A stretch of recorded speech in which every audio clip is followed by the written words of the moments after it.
Hello everybody, I'm Nina Hartley and this is Tuesdays with Nina, and this week we're doing the part 2 from last week when Mari was having so much trouble initiating sex with her husband and he being tired all the time, or just somehow the sex isn't happening anymore the way that it used to be. They've only been married for 4 months and she's worried. And she's done things he's asked, like trying to initiate it. He still says no. And she was asking about how can she become more spontaneous and hot, and how can she make him want sex with her without making a fool of herself. So Mari, as we learn to be more sexually confident, there are going to be moments when we do feel like a fool. And I cannot tell you how to become more sexually confident without risking moments of feeling foolish. There are many, many moments in my life where I felt a complete idiot.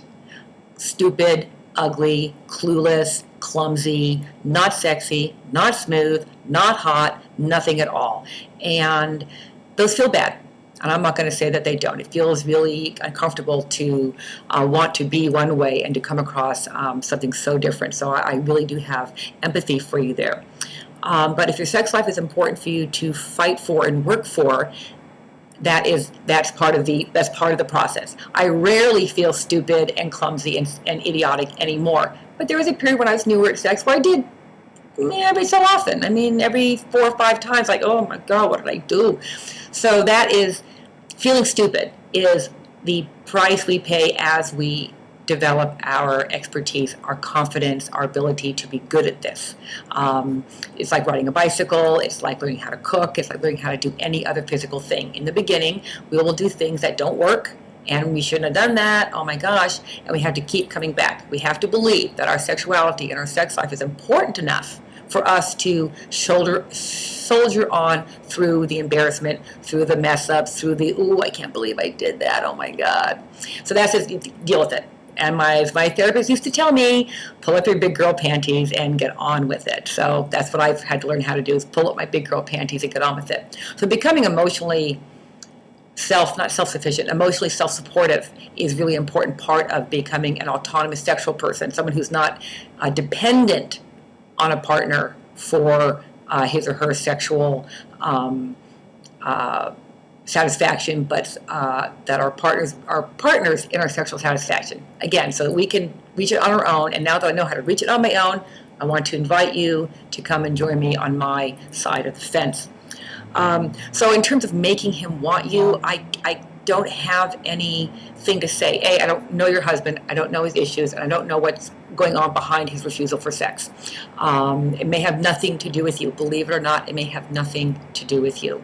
I can't read his mind, and unfortunately you can't either. So this is where, like I said, counseling, couples counseling might come in, because you're only married a short time, and unlike some couples who've been married 10, 20, 30 years before having this conversation, you're early enough in your relationship, I think, that you'd be well served by seeking counseling, if only to learn how better to speak about it and to have a compassionate observer guide you through learning how to talk about difficult, scary, and painful things.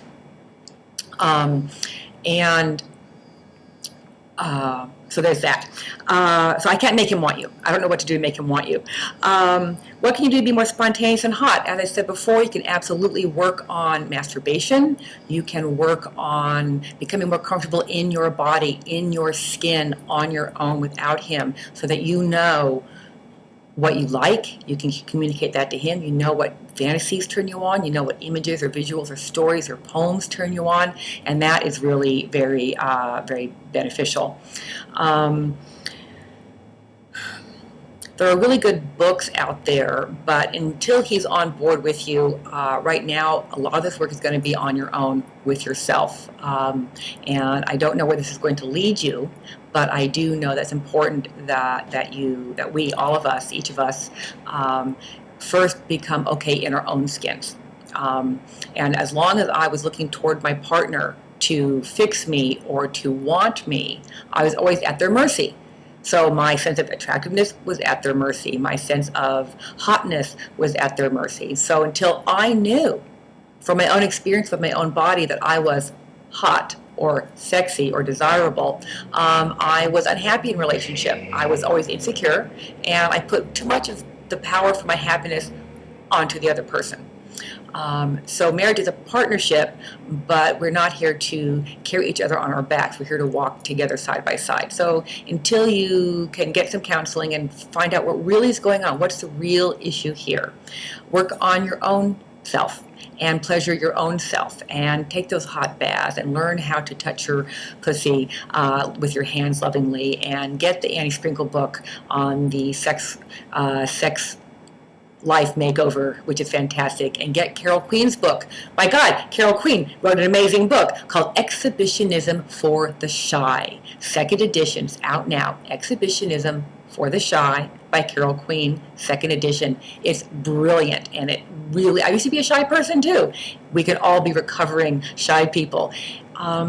So there's no magic bullet to make him want you, and there's no magic bullet to make you spontaneous and hot.